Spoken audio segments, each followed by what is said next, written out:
¿no? 3000 kWh. Sí, sí. Vamos a empezar con 3000.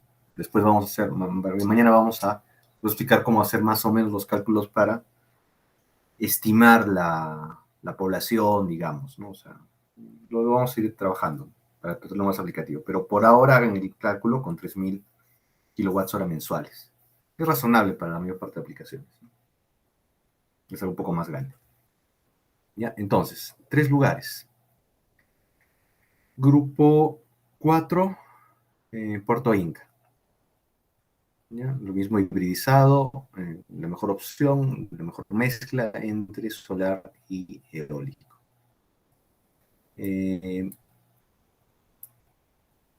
Grupo 2, les dije,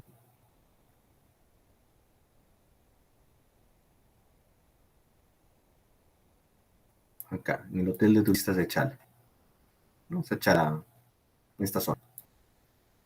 ¿Ya? En esta punta de Chala, lo más probable es que haya buen viento. ¿Ya? Y el grupo 1 es para una de las prácticas sociales, que es en la isla Soto, ¿ya? En el lago Titicaca. También 3000 kilowatts. ¿Ya? Y el grupo, cuando vean la grabación, el grupo 3, ya vamos a hacer al otro lado. No, pero acá, Villanopampa, no veo población acá.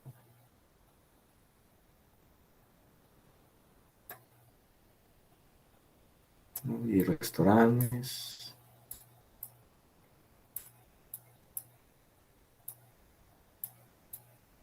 Así hay población. Me parece bonito. Ya, Villanopampa, ¿no? Para tener una referencia y poder comparar ambos sitios. Ya, entonces son los 4 sitios. Para el grupo 3, que no está, pero están viendo la grabación, Villanopampa. Hasta Taquile, ¿no? Taquile. ¿No? La isla Taquile. Ya que sí es conocida, es turística, ¿no? Y queda. Ya, ¿qué más? Ya, entonces hasta ahí lo del trabajo. Ya eso lo vamos a empezar a desarrollar a partir de mañana. Hoy día quiero acabar la parte teórica con electromovilidad.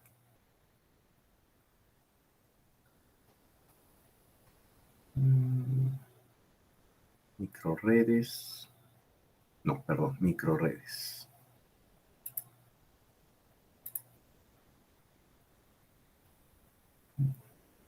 Ya vamos a tratar de acabarlo.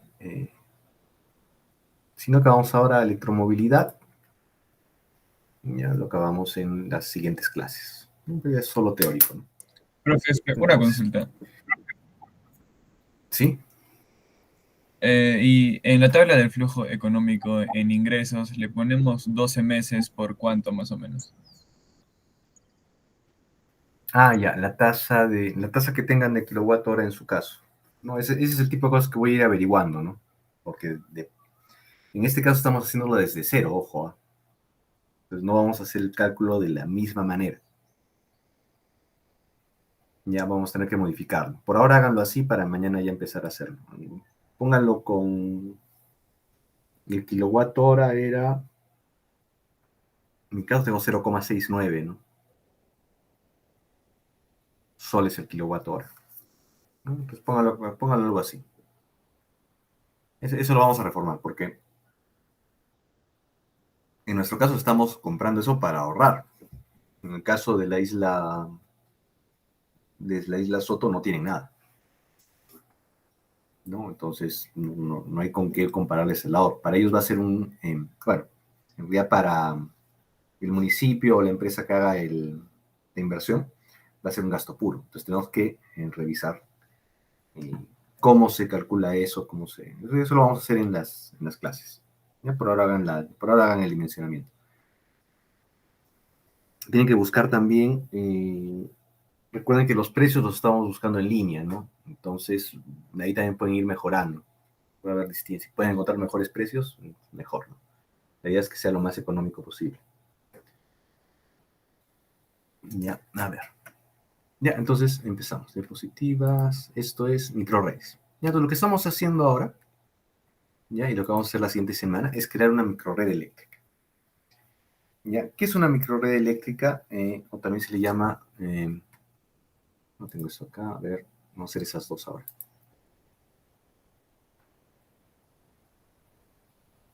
O también se le llama generación distribuida.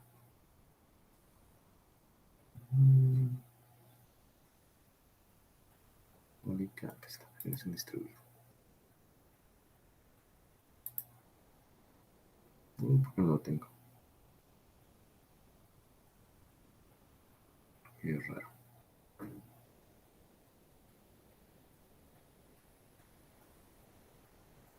A ver, un ratito.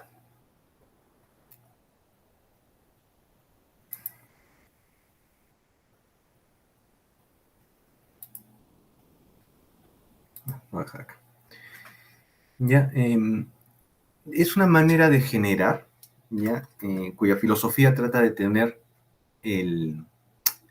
la fuente de energía lo más cerca posible de, de la carga, lo más cerca posible de la fuente del usuario de la energía. ¿Ya? ¿Por qué? Porque eso tiene varias ventajas, ¿no? Favorece el uso de energías renovables, porque la idea de las energías renovables es que estén en todo lado. No tienes que hacer las líneas de transmisión, por lo que tienes que hacer menos inversión. No tienes que, te permite ahorrar en las pérdidas de esas líneas de transmisión, ¿ya? Y en general tiene esas ventajas. ¿Ya? La desventaja es que muchas veces, la mayor parte del tiempo, es más caro. ¿Por qué? Más caro por kilowatt hora. ¿Por qué? Porque tiene que utilizar recursos que están en la zona. Entonces, ¿cuál es el truco, digamos, con las microredes?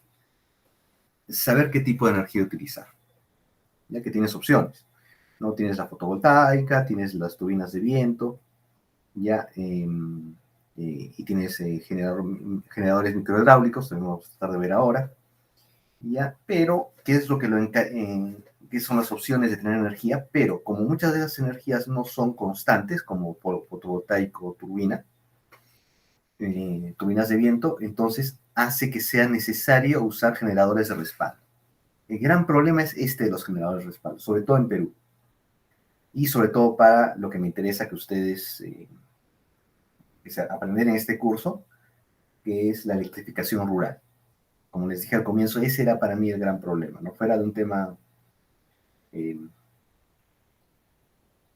ecológico de emitir menos CO2, ¿ya? El gran problema en Perú también es que hay una porción felizmente pequeña todavía de la población que no tiene electricidad, ¿ya? Y eso es básicamente avergonzante, ¿no? O sea, con toda la revolución que significó para los seres humanos poder usar la electricidad, que haya todavía población que no puede usarla, les da vergüenza, ¿no? Entonces, cerrar esa brecha es lo interesante, y para eso son interesantes las microredes. Problema con cerrar esa brecha, ya que se ha dado muchas veces en Perú, es, como en nuestro caso, que vamos a hacer ese proyecto, puede pasar. ¿Ya? Se hace el proyecto, hay empresas que se dedican a y el Estado promueve esta implementación de microredes, ¿ya? De redes de electrificación rural. Entonces hay una ley para eso. Entonces el Estado invierte en eso, pero muchas veces ha pasado que el Estado invierte, se contrata una empresa, la empresa va, les instala sus turbinas de viento, les instala sus paneles fotovoltaicos, instala todo el sistema, les da acaba el proyecto, viene el presidente regional, vienen los alcaldes, se toman la foto, se agradece, discursos, mítines, se van y al año ya no está funcionando el sistema. ¿Por qué? Porque requiere mantenimiento, las municipalidades distritales muchas veces en los lugares donde se necesita no tienen recursos normales para pagar personal o pagar mantenimientos de esos sistemas. Sus recursos son muy, muy, muy limitados. ¿Ya? No en el caso de las que tienen canon es distinto, pero incluso esas municipalidades que pueden usar el canon no lo pueden usar para gastos regulares, que es el gasto de mantenimiento. Y entonces toda esa inversión se acaba perdiendo por eso, porque no pueden darle mantenimiento. ¿No? Ese es uno de esos absurdos que van a encontrarse muchas veces en Perú. ¿No? O sea, no puede ser, ¿no? Entonces, ¿qué nos queda? Ya no se puede cambiar eso porque es la ley, ¿no? A ver que lo cambie el Congreso, pueden seguir esperando, pueden postular al Congreso si quieren, pero hay soluciones de ingeniería, ¿no? Y por eso recurro a ustedes y recurro a este curso. ¿Ya? ¿Cómo tendrían que diseñar su microred para que sea útil acá? Esa es la pregunta. ¿Ya? ¿Qué otro problema tienen con esa microred? Muchas veces, ¿ya? Como estas energías sí son muy ecológicas, sí son muy amigables, sí que bueno con la naturaleza y para el cambio climático, pero no son constantes. Entonces, generalmente se le pone un generador de respaldo, que generalmente es un generador diésel, que aparte emite CO2. ¿Ya? Como se pierde en el mantenimiento, como no se puede mantener esto, acaban solo utilizando el generador, porque es una energía más confiable. Con el problema adicional, emite más CO2, igual requiere mantenimiento, a menos mantenimiento tenga, más CO2 emite y también se acaba malogrando, o sea, también se acaba averiando.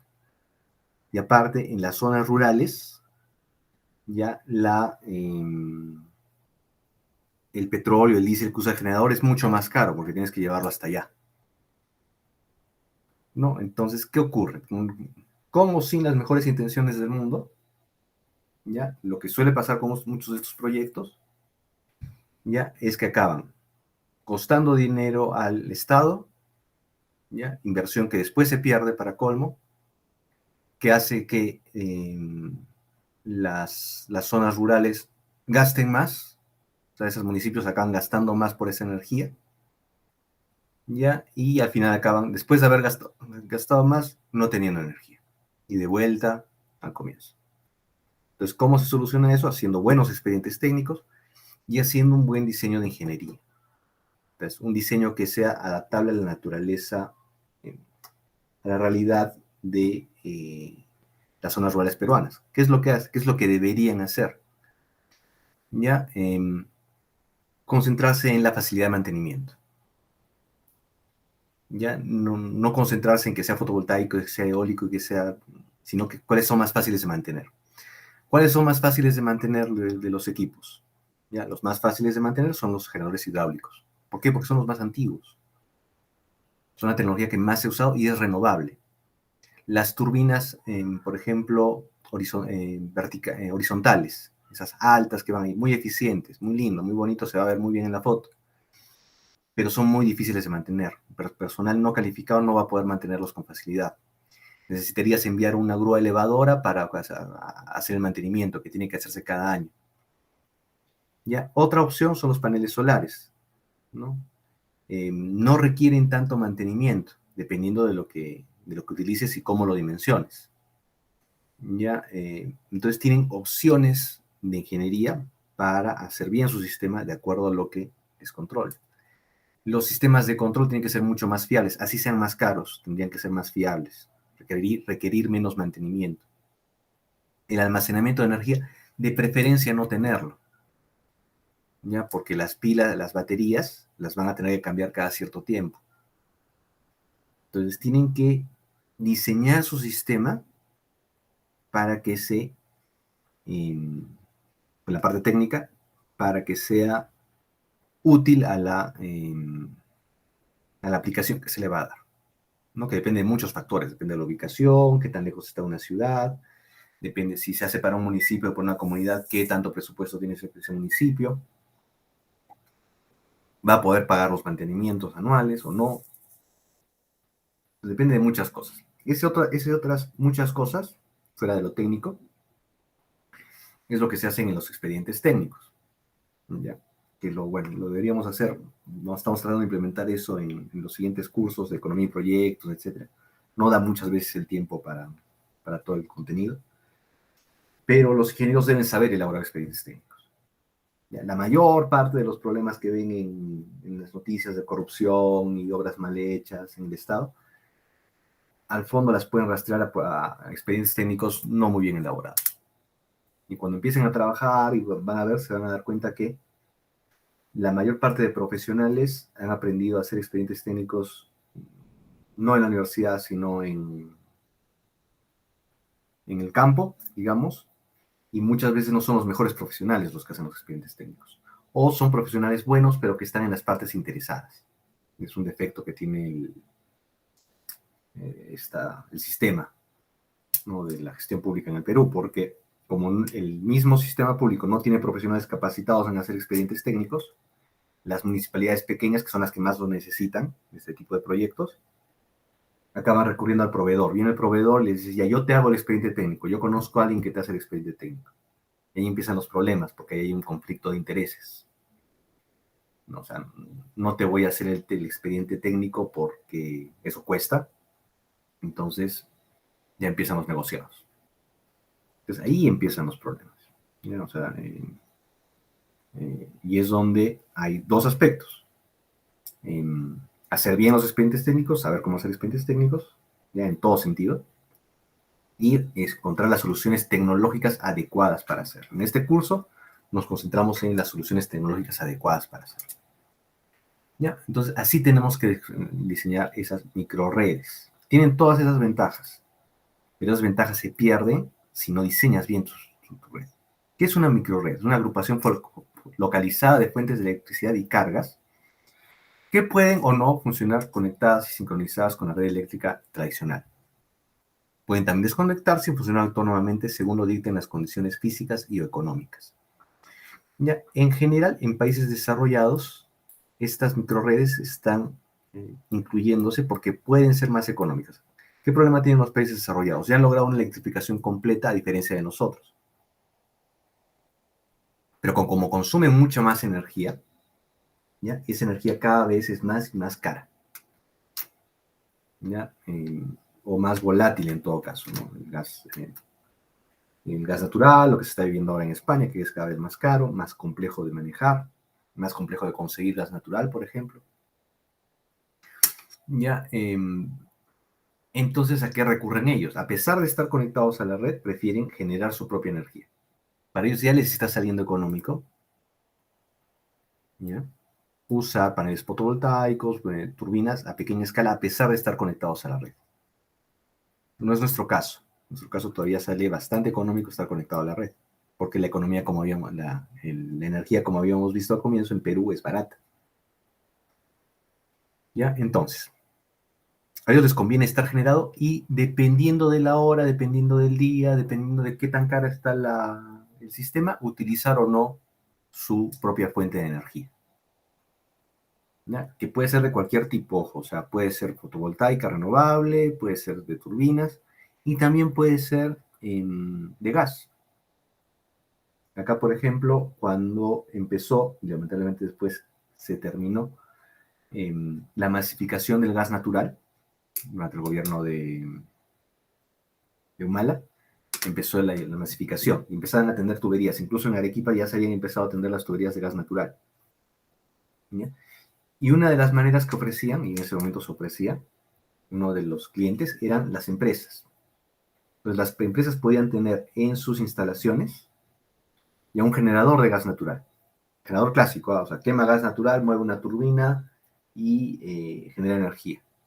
Ya que prometía ser tan barato el gas natural que le iba a ser mejor generar la energía en la empresa que comprársela a SEAL, o comprársela al proveedor.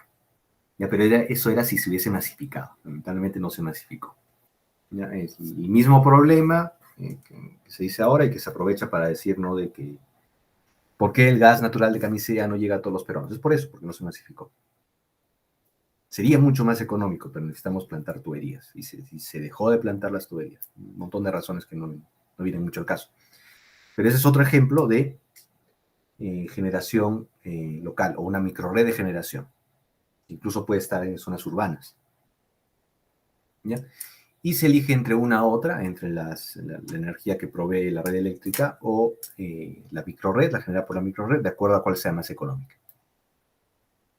¿Ya? Otro concepto es el de generación distribuida. Es similar. Ya, esto es una microred y esto es una generación distribuida. ¿Qué se llama generación distribuida? Generación eléctrica por medio de muchas pequeñas energías, fuentes de energía en lugares lo más próximos posibles a las cargas. Eso también es una tendencia. En muchos lugares, muchos estados, muchos países, tienes un montón de generadores distribuidos a lo largo de todo el territorio. Entonces no tienes como acá, por ejemplo, una sola gran generadora en Charcani, sino una serie de pequeñas generadoras de distintos tipos, eólicas, fotovoltaicas, de acuerdo a la ubicación, incluso de gas natural, etcétera, distribuidos en un territorio, ya lo más próximo posible a las cargas. ¿Eso qué te permite? Te permite ahorrar en líneas de transmisión. Y es la opción preferida, la mejor que podemos tener para electrificación rural, sobre todo en nuestro caso. ¿Cuáles son las ventajas de la generación distribuida? No reduce las pérdidas en red, porque no tienes grandes líneas de transmisión. Su energía vertida no revierte flujos hacia la red de transporte. ¿Ya? O sea, no devuelvo energía, sino genero cuando necesito generarlo. Y suele tener potencias inferiores a los 3 kilowatts. Y no sobrepasan los 10 kilowatts de potencia instalada. ¿No? O sea, difícilmente vas a encontrar sistemas de generación distribuida así. Pero tienes un montón de generadores de 3 kilowatts distribuidos por todo el territorio. ¿Ya? ¿Qué tipos de microredes hay? Institucionales. Pueden tenerlo para universidades o empresas. ¿No? En la universidad, por ejemplo, sería interesante tener una pequeña central hidráulica al lado del río. Vamos a ver si vamos a hacer microhidráulica. ¿Ya? Las que más nos interesan a todos nosotros y las que van a hacer ustedes, las rurales, off-grid. ¿Ya? La institucional de empresas, por ejemplo, estaría conectada a la red, porque estaría en zona urbana. Pero en zona rural se desconectaría. El ejemplo de las islas que les he puesto, de los que les he puesto, son comerciales e industriales, ¿no? Entonces, empresas grandes, moles, pueden tener sus propios generadores. Y la más rara acá, porque todavía no existe la legislación y la regulación para eso, serían las urbanas. Pero que en otros lados ya está presentándose. Entonces, yo podría tener una pequeña generación, una pequeña empresa de generación dentro de la ciudad y poder distribuir a mis vecinos. En otros lados pasa, ¿ya? Pero necesita ser regulado, obviamente, ¿no? Porque van a participar de la red. ¿Ya?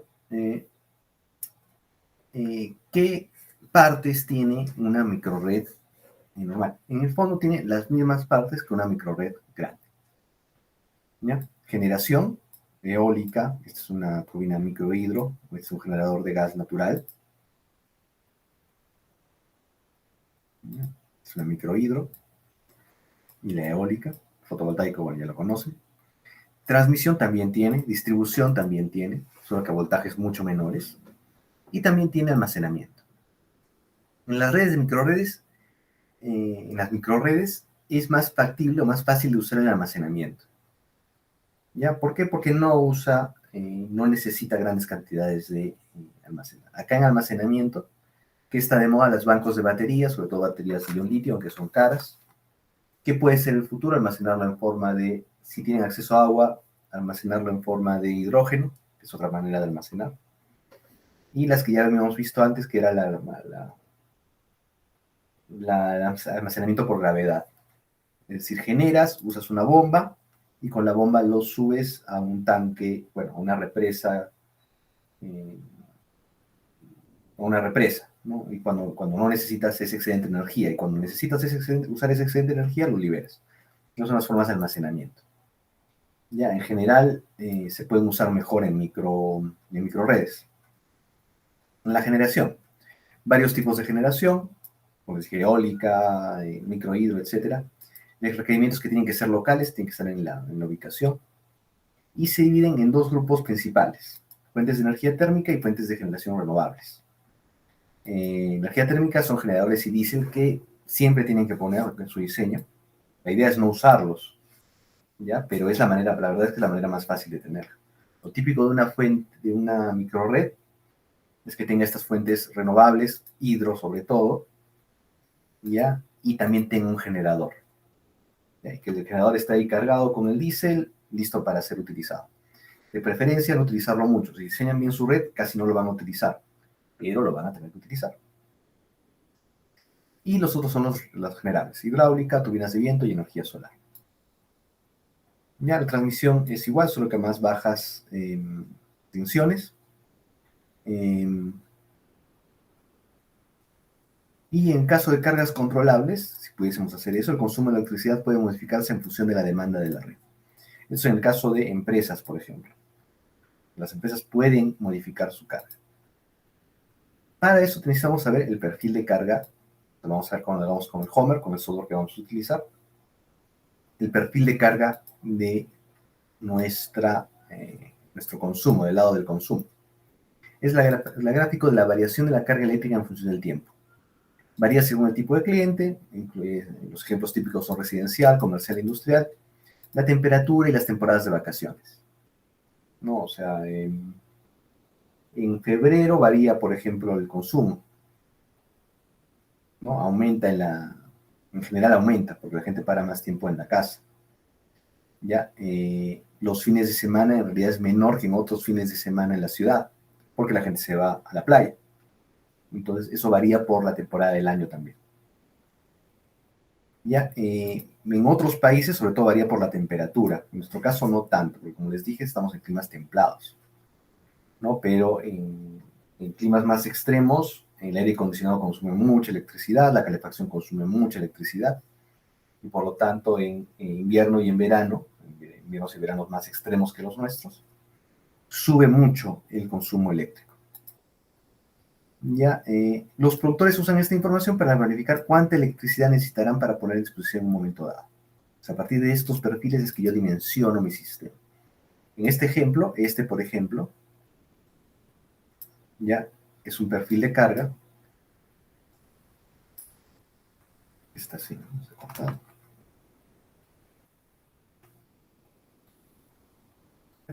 Este, por ejemplo, es un perfil de carga. Fíjense la carga en kilowatts a lo largo del día. Y como no es muy plano, consume lo mismo durante todo el día. Entonces, ¿qué ejemplo es esto? Es una empresa. Una empresa productiva que básicamente está con las mismas máquinas funcionando en un turno de 24 horas, por lo tanto, tiene este consumo. Y este, en cambio, es un consumo residencial, ¿no? Obviamente en la mañana se usa muy poco la energía, ¿ya? Y en la noche que la gente llega, enciende sus computadoras, enciende las luces, enciende el televisor, empieza a consumir más. Eso se llama perfil de carga, ¿ya? Y es importante para el modelamiento que vamos a hacer en las siguientes clases. Almacenamiento garantiza la calidad de energía, incluida la regulación de frecuencia y voltaje, suaviza la producción de fuentes de energía renovables y proporciona energía de respaldo para el sistema. Vamos a ver si es necesario usar. El problema con el almacenamiento tiene estas ventajas. El problema es que es caro. Es agregarle un componente que quizás no se necesita, o no se necesita tanto. Entonces, para pensar. Para eso hacemos los modelos, para ver cuál es la mejor opción. ¿Ya? Baterías, que es lo típico, y son caras. Gravitacional o almacenaje bombeado es económico a largo plazo, requiere una fuerte inversión inicial y solo vale la pena si hay una buena cantidad de carros, si es una microred más o menos grande. Cinética flywheels, que está muy en experimental, y térmicas, ¿no? Que es y el hidrógeno, por ejemplo, ¿no? Almacenarlo de esa manera. ¿Ya qué ventajas medioambientales tienen las microredes? Menos emisión de gases, sobre todo gases de efecto invernadero. ¿Por qué? Porque generalmente las fuentes de energía locales son renovables. La proximidad física de los usuarios, esta es una ventaja un poquito no tan clara. Puede ayudar a incrementar la conciencia de los usuarios hacia un uso juicioso de la energía. Es decir, si tú tienes tu generador al lado y eres un pueblo pequeño y sabes que depende solo de esa fuente de generación, lo cuidas. ¿No? Ahorras energía, no vas a estar desperdiciando energía. Ya en las ciudades, cuando tenemos energía de sobra, la verdad hacemos lo que queremos, peor si es económica. Entonces no hay una idea de conservar la energía. Dejamos encendidas las luces, ya saben. Ya, ventajas en inversión y operación. Ya, mejoramiento del soporte reactivo del mismo sistema, así se mejora la señal de voltaje. Ya no necesitamos grandes transformadores, no necesitamos, la calidad de energía mejora. Si miden ahorita su calidad de energía en sus casas, van a encontrar, la mayor parte de las veces, no es muy buena. O sea, debería estar a 220 voltios a 60 Hz. Usen sus multímetros para medirlo. No es muy buena la cantidad de energía. Y si tuviesen o se tomasen la molestia de medirlo y loguearlo, se darían cuenta que varía mucho en el día. Eso no es bueno para los equipos. ¿No? Eso es calidad de energía. Es algo que tampoco se toma mucho en cuenta acá. Reducción de la congestión de los alimentadores de transmisión y distribución, ¿no? Entonces, las redes de transmisión y distribución se usan menos. Necesitamos hacer menos inversiones en eso. ¿Ya? Y duran más. Cuando usamos menos, duran más. El cobre también se desgasta, aunque no crean. Reducción, posponer inversiones en expansión de sistemas de generación y transmisión por la gestión adecuada del mismo. ¿Ya? Eso ya es un tema de operación. ¿Ya? Cuando las inversiones en electricidad son inversiones muy caras. Son muy caras. ¿Ya? Entonces las empresas tienen que ser muy juiciosas al momento de hacer. Porque puede pasar lo que ha pasado en Perú, que las empresas invirtieron en generación, invirtieron en crear grandes centrales de gas, porque había gas natural. La época en que el futuro se veía muy bien, ya hace unos 10 años, ya se invirtieron en grandes empresas de grandes generadoras de gas. Había gas, va a haber gas, había empezado a explotar con camiseas, empezaba a masificar el gas, iba a haber mercado, había varias empresas, varios proyectos mineros que iban a salir, ¿no? Que consumen gran cantidad de energía. Eso es, se hicieron las inversiones en ese momento. Son inversiones muy caras que hasta ahora se van a seguir pagando, se pagan en periodos de 30, 40, 50 años. ¿Ya? Se tiene que tomar ese riesgo. Lamentablemente, ¿qué pasó? Escándalos de corrupción, se cierran por la corrupción se cierra la expansión de la masificación del gas. ¿Ya? Para colmo, las empresas Conga no va, Tía María no va, ¿no? Y se quedan esas inversiones en el aire. ¿Ya? Y a ver cuándo volveremos a estar bien, ¿no? ¿Qué te permite el uso de microredes? Puedes postergar un poco esas inversiones, ¿no? Podríamos haberlas postergado, etcétera, para no estar en esa situación ahora, de tener excedentes de energía. ¿Ya? Ventajas técnicas: descentralizas el suministro, eso lo hace más seguro. Mejor adecuación de oferta y demanda, ¿no? No tienes unas grandes estaciones para poca demanda. Predicción del impacto de los cortes de la generación y transmisión a gran escala. Si se corta la energía eléctrica si hay algún problema con la red principal, tienes de respaldo las redes secundarias, las redes más pequeñas, las microredes. Minimización de tiempos de parada y mejora de los procesos de restauración a través de la operación de las microfuentes. ¿Ya? Entonces es más fácil volver a poner operativo un sistema sencillo. ¿Ya? ¿Qué es esto acá? A ver. No, esto lo tengo que mover al final. ¿Ya? Esto sí.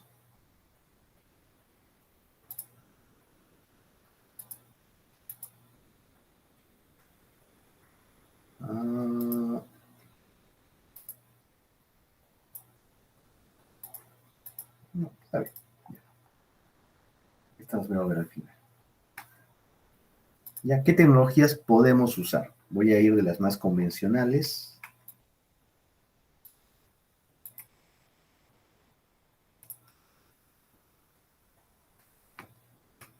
Voy a ordenar esto un ratito. Pero de las más convencionales a las menos convencionales. Ya, primero, ¿cuál es la mejor para usar? Ya han visto fotovoltaicas y solares, y esas son las más comunes de las no convencionales. ¿ya? Las que están más avanzadas, las no convencionales, las que prometen más. Me interesaba más la solar, por ejemplo, porque acá hay mucho potencial, tiene esa ventaja, pero solo en Perú, de que tiene mucho potencial. O sea, puedes generar mucha energía con fotovoltaicas, con paneles fotovoltaicos. Pero para una microred, en caso de que no hagan sus cálculos y no sea bueno usar las fotovoltaicas, la mejor es la muy clásica y muy utilizada hidráulica. ¿Ya? Y hay un tipo de energía que se le llama microhidro. ¿Ya? Es la energía microhidráulica. Energía hidráulica entre 5 kilowatts a 100 kilowatts. Poco, no son las grandes centrales, sino pequeñas centrales. Utilizando el flujo natural del agua. ¿Ya? Cuando es de menos de 5 kilowatts, que también hay, se llaman picohidro. Menos microhidro, sino picohidro. Y 5 kilowatts es bastante. ¿Ya? Ojo. Aunque requieren una inversión inicial más o menos significativa, ¿ya? A lo largo de su ciclo de vida, ¿ya? Son muy económicas de usar. O sea, requieres invertir más al comienzo, pero después ya no. El mantenimiento es muy sencillo. Ya cualquiera lo puede hacer. Ya se le puede entrenar a personas para hacer ese mantenimiento. Ya de la misma localidad, porque no es muy complejo. Ya no, los paneles solares no se tienen que cambiar cada cierto tiempo, requieres hacer mantenimiento a las baterías periódico, es un mantenimiento un poco más especializado. Pero en el microhidro básicamente tienes que limpiar los canales, las tuberías, ver que nada se oxide, limpiarlo, mantenerlo limpio, y de vez en cuando aceitar un poco los generadores y revisar cómo funcionan los generadores. Y dependiendo del generador que compres y de los sistemas que compres, pueden ser de muy poco mantenimiento. Entonces, para mí, mi opinión de qué se debe usar más en generación local, sobre todo en Perú, en generación rural, microhidro. ¿No? Porque el gran problema que hubo cuando se han hecho estas generación rural es de que, lo que les decía, los municipios no pueden pagar el mantenimiento de sistemas más complejos. Pero un mantenimiento de un problema se puede hacer localmente y puedes entrenar a capacitar a gente local para que haga el mantenimiento. Es lo que les ha faltado acá. Y ahorita les voy a enseñar de una empresa que las voy a poner de ejemplo. A ver, voy a contar un poco la historia de esta empresa.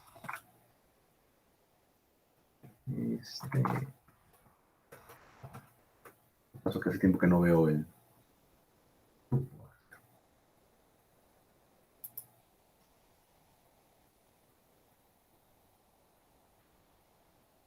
No es...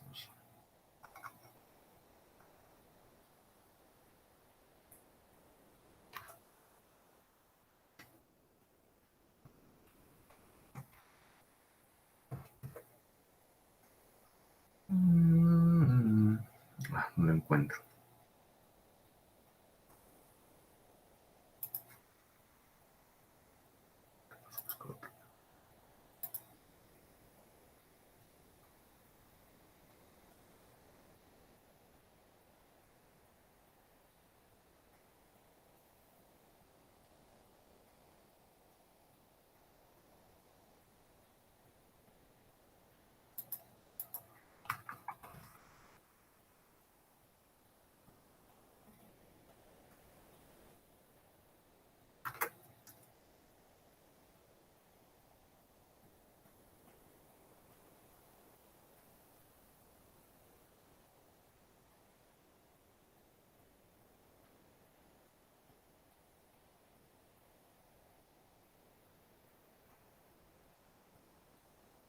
¿Dónde salió esto? A ver, un poquito.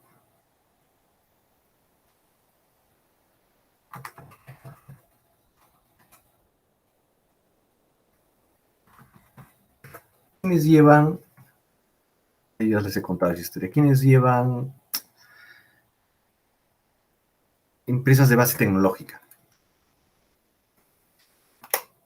Les debo haber contado esta historia, Renato. ¿Se acuerdan que les conté de una empresa en Nicaragua? ¿Te acuerdas? Se me dio el nombre.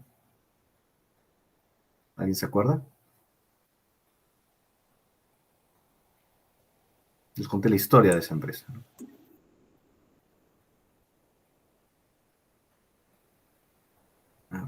dejar estar.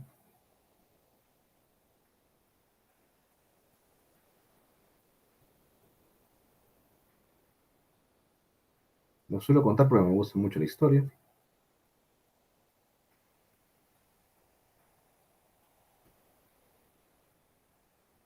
Acá está. Adler. Estaba yendo el Adler Nicaragua. Ya está. Adler BL. ¿Cuál es la historia de esta empresa? Esta empresa se dedica justo a eso. Ya. Déjame ver si encuentro la página nueva.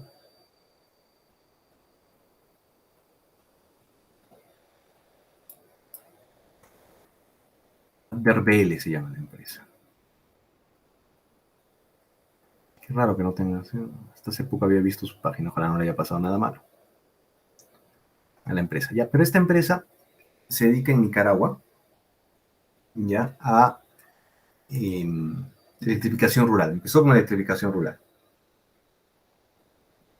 ¿Ya? Y luego pasó a potabilización, usar eso para potabilizar el agua. ¿Ya? Y esa era la diferencia de la idea que tuvo el señor Adler cuando llegó ahí hace muchos, muchos años a trabajar. ¿Ya? La idea era, para que vean que el problema es antiguo, ¿ya? Hacer una instalación, pero que esa instalación se pueda mantener en el tiempo. Y es donde, acá por ejemplo está la misión, esa era la diferencia. ¿Ya? Él no solo venía y ayudaba a la instalación, porque él era norteamericano, llegó a Nicaragua en ese momento porque ahí había una revolución socialista que había hecho el presidente actual que es Ortega, que si escuchan las noticias es todo un problema porque no quiere salir, para variar. ¿Ya? Y ya están haciendo fraude en las elecciones, terrible está la situación allá. Ya en esa época él gobernaba, había ganado la revolución, ¿ya? Y el gobierno era socialista, ¿ya? Que era más o menos la orientación de este señor Adler, ¿no? También era socialista. Y ahí fue a ayudar en la revolución, ¿no? ¿Ya? ¿Y cómo fue el ayudar? Quería ayudar con sus conocimientos, él era ingeniero eléctrico, a instalar pequeñas instalaciones de microhidro. Ya, pero él sabía y se dio cuenta que si no capacitaba a la gente en eso, las instalaciones se iban a deteriorar y iba a ser por las puras la inversión que se hizo. Y se dedicaba a eso. Como cualquier persona, no importa su ideología, ¿ya? Como cualquier persona que trata de ayudar a los pueblos, siempre van a ver que está en peligro, sobre todo en la Latinoamérica de esa época. ¿Ya? Como toda revolución, hay una contrarrevolución y había el grupo de los contras, ¿no? Que eran opuestos al gobierno. ¿Ya? Y asesinaron al señor Adler. ¿Ya? Pero la empresa siguió y la empresa sigue haciendo lo mismo hasta ahora en Nicaragua. ¿Ya? Entonces, ¿cuál era la idea y por qué hasta ahora la empresa sigue siendo exitosa? ¿Ya? Y sigue expandiendo sus operaciones en Nicaragua, porque le da el mantenimiento. Entonces, la gente local hace mantenimiento. Por eso es que me gusta la idea de la microhidro, porque es fácil de mantener, ¿no? A diferencia de las otras. Entonces, es la ventaja de la microhidro. Y sigue siendo renovable. ¿Ya? ¿Qué tienen que hacer con las ventajas de la microhidro?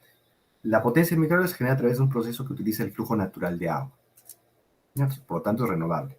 No hay emisiones directas. ¿A qué se refiere con emisiones directas? ¿Ya? Por la generación de energía no emite CO2. ¿Ya? Se puede calcular cierto grado de emisión de CO2 porque las camionetas que van para hacer el mantenimiento, el CO2 gastado en la elaboración de los materiales y equipos, ¿no? Entonces, o sea, eso se llaman emisiones indirectas, también se tienen que calcular. ¿Ya? Porque, por ejemplo, las emisiones directas en la energía eólica son muy altas, porque generalmente las turbinas eólicas se fabrican en países como China, Alemania, ¿no? Que operan, que a su vez operan con fuentes de energía que no son renovables, ¿no? Queman carbón, queman petróleo, queman gas natural.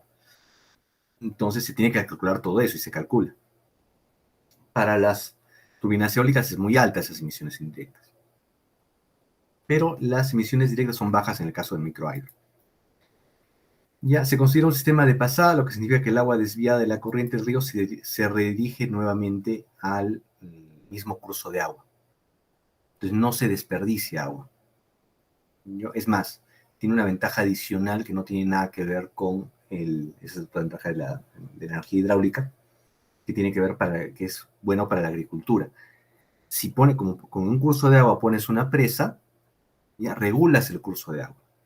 Y eso para nosotros incluso es más importante, porque en Perú, a diferencia de otros países más húmedos, ya tenemos una temporada de seca y una temporada de estío. ¿Cuál es la temporada de estío? ¿Cuándo llueve?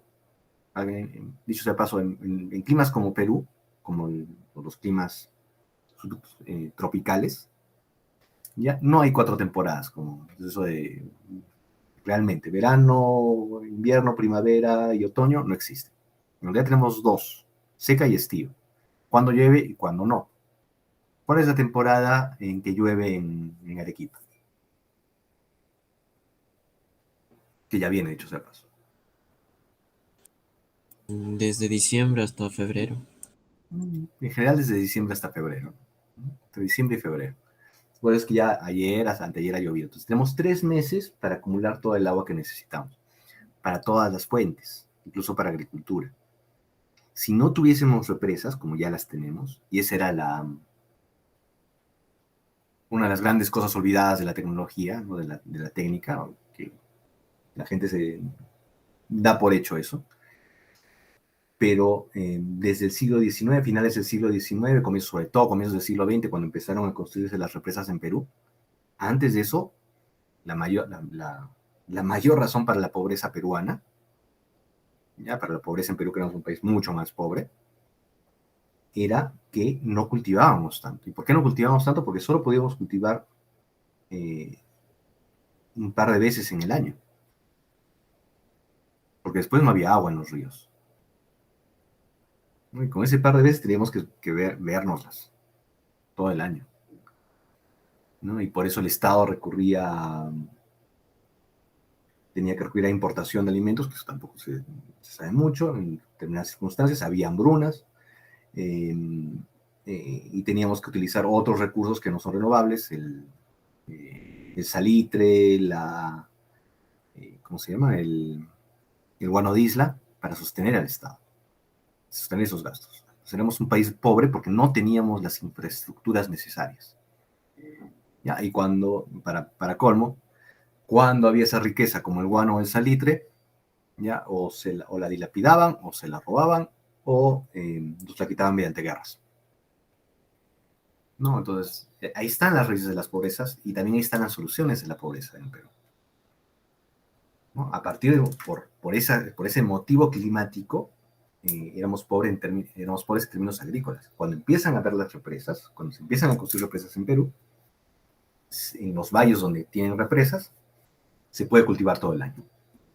Y le sacamos ventaja, la gran ventaja de Perú, sol todo el año. ¿No? Podríamos producir mucho más, solo necesitábamos las represas. Y aún hay valles que no tienen represas, dicho sea de paso. ¿Ya? Entonces, esa es otra ventaja del microhidro. Como tienes que construir una represa, ya para el pequeño valle donde puedas construir esto, vas a poder regular, vas a poder almacenar eso en el tiempo de estío. Y cuando sea seca, lo vas a poder usar. Y vas a aumentar tu producción agrícola. Y es lo que más aumenta la producción agrícola. ¿Ya? Desventajas están limitados principalmente por las características del sitio. No todos los sitios van a tener. Un ejemplo de eso que quizás valga la pena investigar es el del grupo 1. Se investiguen un poco eso. Por ahora de esta manera, yo voy a ir preguntando eso porque tenemos que estar en contacto con las personas de Huancané, ya, pero por lo que conozco de las islas del Titicaca y por lo que se ve en las fotos, muy improbable que haya. Supongo que dependerán del agua de lluvia. Voy a averiguar. ¿No? El agua del lago, ¿no? pero no es algo que pueda funcionar muy bien. Podría haber, ahorita vamos a ver algunas cosas un poco más interesantes. Hay una que podrían investigarlas también. Hay, ¿cómo se llama? Hay un nombre para el ratito.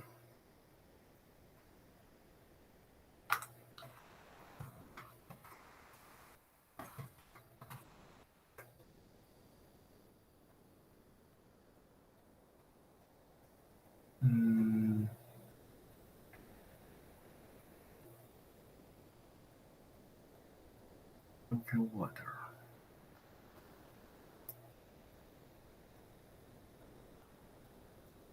No me acuerdo qué nombre tiene ahorita.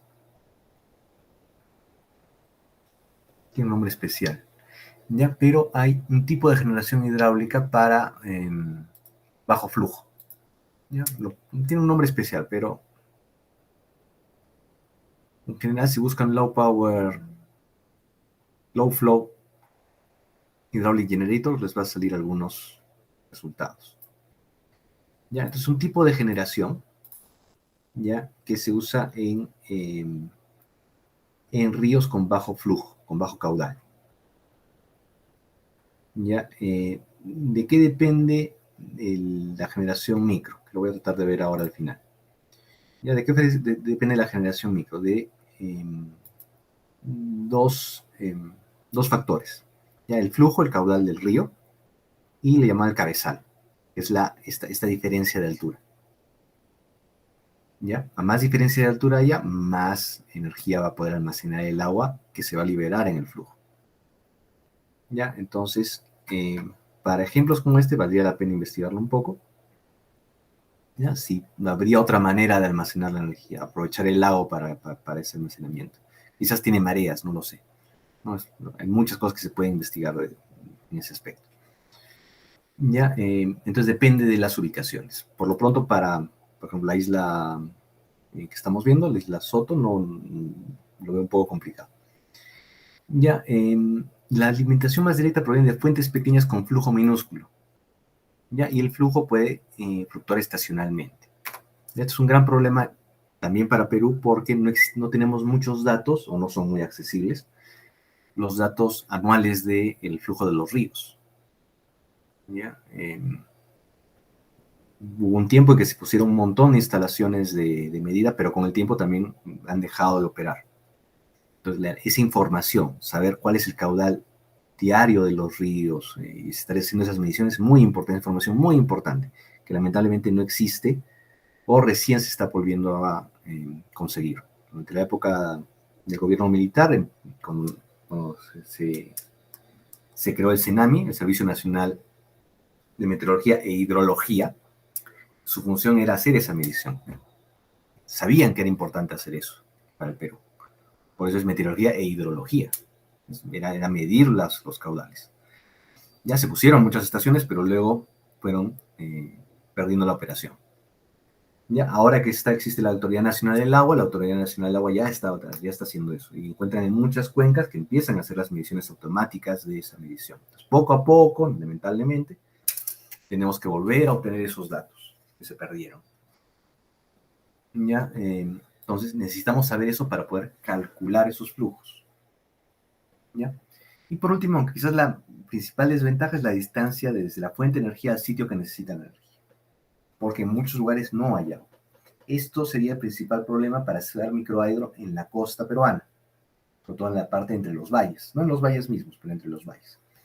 Y eso es importante para los otros grupos, ¿no? A los otros grupos les he puesto lugares en la costa, en los otros dos grupos, ¿no? Entonces, ¿cuál es el problema de la costa? La costa, si se dan cuenta, estamos en un desierto, como les había dicho, pero entre cada cierto tiempo en esos desiertos hay valles. ¿Ya? Entonces, por ejemplo, acá hay un valle, ¿ya? Y hay ríos que generalmente son estacionales. El problema que tenemos es que no tenemos esa información. ¿Ya? Entonces, ahí se puede poner microhidro. ¿Ya? El espacio generalmente entre los ríos es típicamente desierto, ¿no? Pero ahí está el sol y el viento. Acá, por ejemplo, se nota que solo viendo la imagen satelital notas que hay viento y hasta la dirección por las dunas, ¿no? Acá ya ves que hay un cierto potencial eólico. Ya, entonces también tienen que considerar eso, ¿no? Si están cerca de Chale, por ejemplo, Chala sí está cerca de un valle. Tienen que considerar el río, ¿no? ¿Cuál es hasta donde se le Chala no está represado, ¿no? Entonces, solo van a tener ciertas temporadas al año para generación hidráulica, ¿ya? Y el cabezal no va a ser muy bueno. Ya, luego. Otras cosas que se podrían ocurrir, pero que son más caras. Acá ya estoy entrando, recuerden, a áreas más para investigar, interesantes, pero que son poco a futuro, pero podrían tener eh, buen futuro.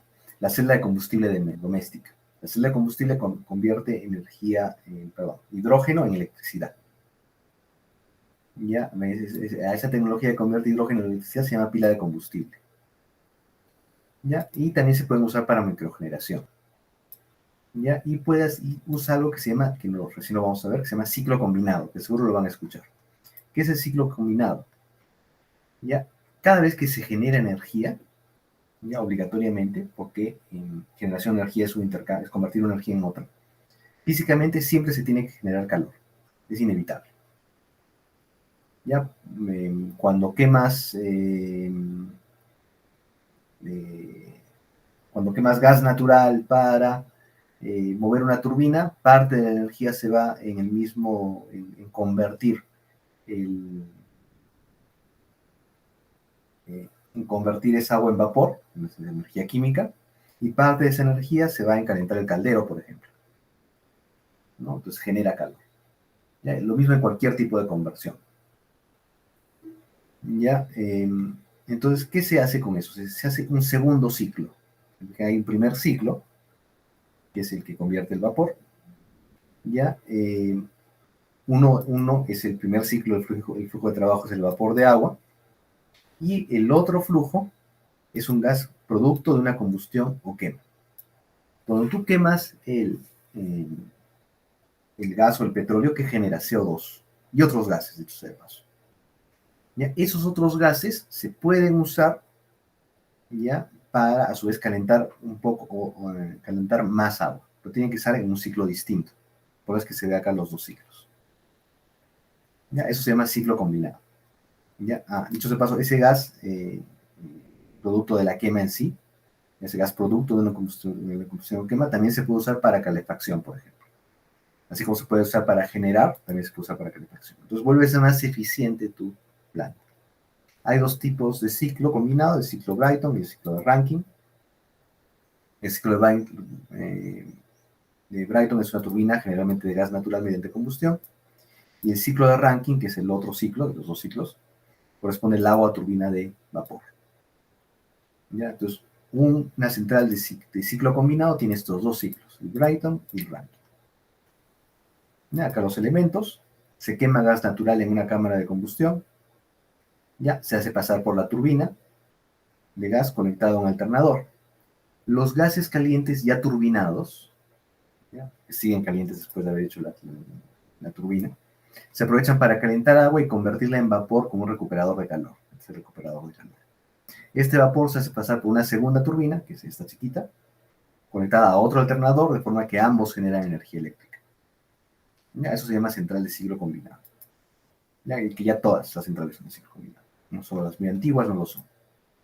Que tenemos los generadores eléctricos, estos dos: uno, la turbina de vapor; dos, el condensador, ya que tiene que volver a condensar el agua para volver a seguir circulando; una bomba impulsora, ya que es esta 4, intercambiador de calor, el 5, y turbina de gas, el 6.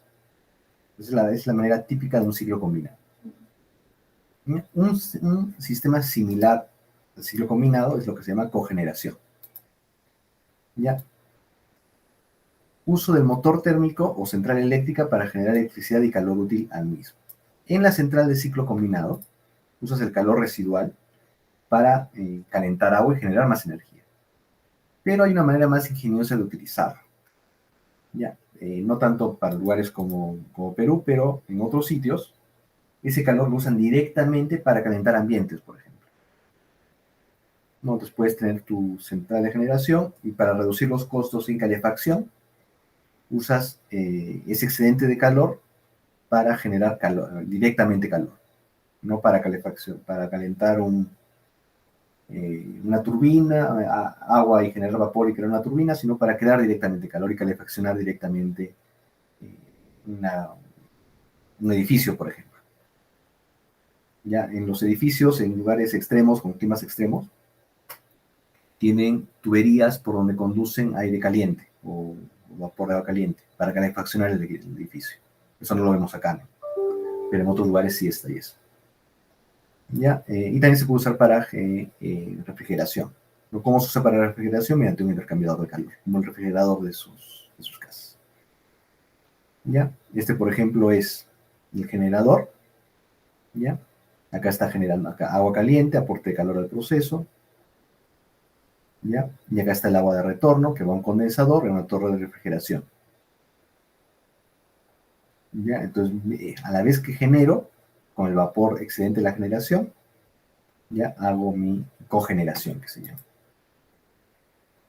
¿Ya? Otra manera, el reformado con vapor. ¿Ya? ¿Por qué está esto acá?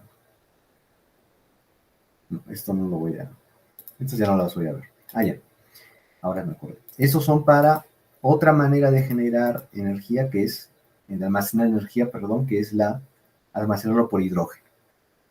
¿Ya? Hay maneras de crear hidrógeno. Hoy estos conceptos los estamos viendo porque los vamos a ver cuando trabajemos con el Homer. ¿Ya? ¿Qué se llama reformado con vapor? ¿Ya? Una manera muy novedosa de almacenar energía es almacenarla generando hidrógeno. ¿Ya? El hidrógeno se puede almacenar, lo ponen en celdas de combustible y esas celdas de combustible ya generan, le pones hidrógeno y generan electricidad. Eso es muy importante, lo vamos a ver más adelante que no vamos a llegar ahora, cuando veamos autos eléctricos. Los autos eléctricos, el futuro de los autos eléctricos está por el lado del hidrógeno. ¿Sí? Y hay dos maneras de generar hidrógeno. ¿Ya? Una es la electrólisis, ¿no? Que usas electricidad para separar el hidrógeno del oxígeno. ¿Ya? Pero esa es muy cara en términos energéticos. Necesitas mucha energía, mucha electricidad para separarlos. Entonces no vale la pena. Es un desperdicio, es muy ineficiente como método de almacenar. ¿Qué usamos? El reformado con vapor. Esa es la otra opción, los reformadores. El reformado con vapor o metano con vapor es un método para producir gas de síntesis, hidrógeno y CO2, por reacción de hidrocarburos con agua.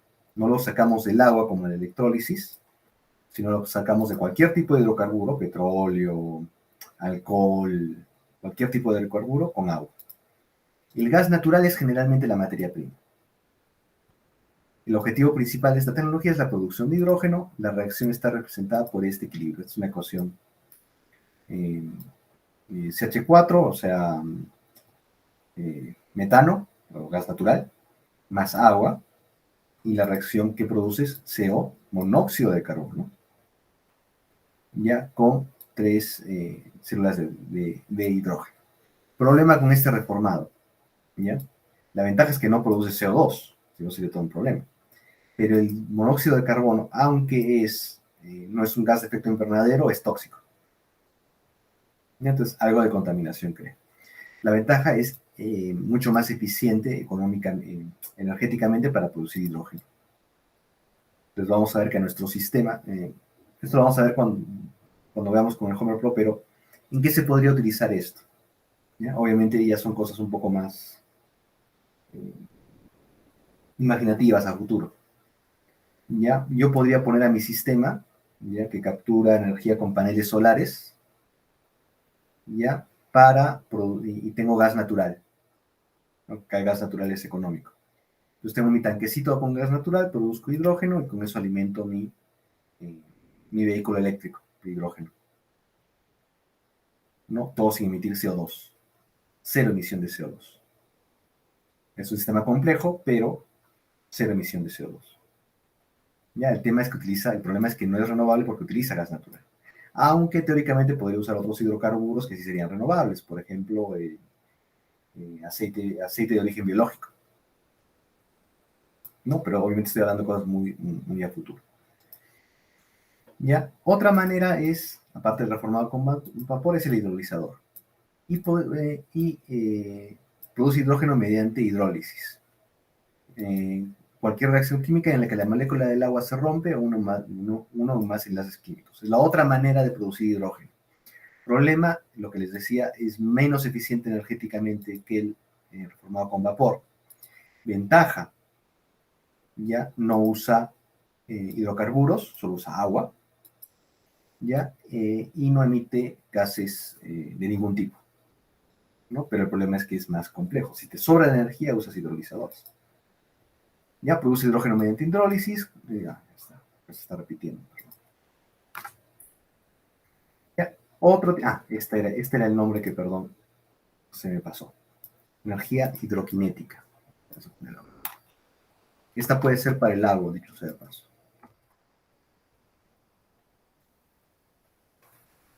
¿Ya? Hidrocinética o hidroquinética. Ya todavía está en desarrollo, es algo que se está desarrollando. Pero fíjense por las fotos, este debe ser algún prototipo. Ya puede ser en bajos caudales de flujo. Es básicamente una hélice que se pone un caudal. Incluso con bajo caudal puede producir electricidad. No necesito una represa, no necesito tener mucho cabezal y puedo tenerlo así como acá instalado sumergido. ¿No? Entonces tiene mucho potencial, pero todavía está empezando. ¿Dónde le veo algo interesante? En la aplicación del agua. Fíjense acá los distintos tipos de turbinas que hay. ¿Ya? Entonces, para bajos flujos, por ejemplo, esto era muy interesante para los ríos en la selva. Los ríos en la selva son de muy bajo flujo, muy bajo caudal, ¿no? En la selva cualquiera diría que en la selva tenemos un gran potencial hidráulico, ¿no? Me refiero a la selva baja, ¿no? Iquitos, todas estas zonas. Ya, pero la verdad es que no. ¿No? O sea, aunque se mueve un gran caudal, los ríos son caudalosos, no tienen buen cabezal. O sea, no hay una gran diferencia. Todo esto es plano, plano, plano, plano, plano. Entonces llevan una gran cantidad de volumen, pero no se desplazan muy rápidamente, se desplazan lentamente. Entonces el caudal en realidad es bajo. La velocidad en realidad es baja. Aunque el caudal es alto por el volumen, es bajo por la velocidad. Y eso no me sirve mucho para una energía microhidráulica o hidráulica. Por eso es que no hay grandes represas allá. Ya, pero sí podría ser potencial para la hidroquímica. Y lo mismo en el agua. Habría que ver. Ya, en componentes un poco más extraños en almacenamiento, las baterías de flujo. Ya son también más nuevas. Es como volver a las baterías, un poco es como volver a las baterías antiguas que tenían un líquido ácido, ya disuelto, ¿no? Se da cuenta que es pues, con líquido. Ya, la ventaja es que acá fluye, pues en las baterías de flujo, fluye líquido. Y continuamente ya hay un intercambio de iones. ¿Ya? Entonces tiene esa ventaja, ¿no? Son las nuevas que están viniendo, baterías de flujo.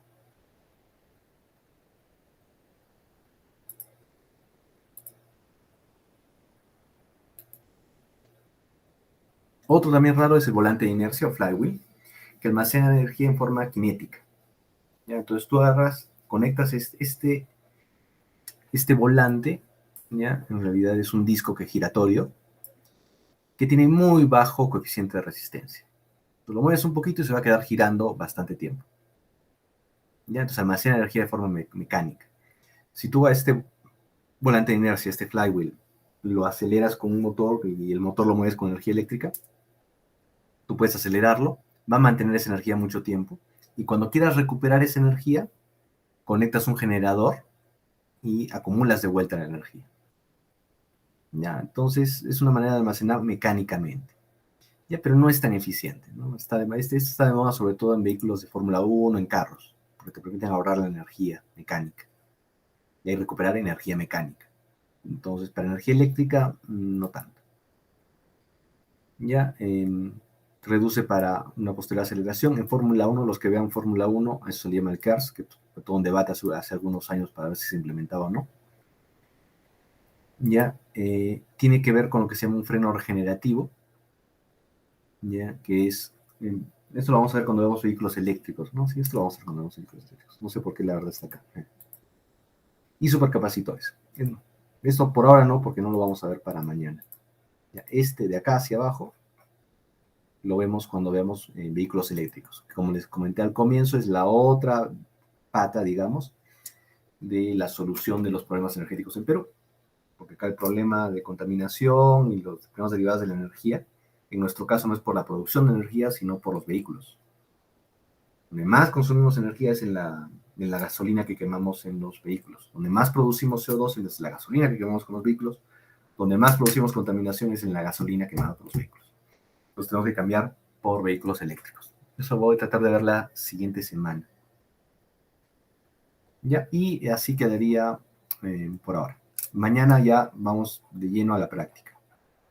¿No? Entonces vayan elaborando, ahora que ya tienen las ubicaciones, sus Excel, ¿no? Y mañana vamos a ir desarrollándolo más. Ya, consultas, preguntas.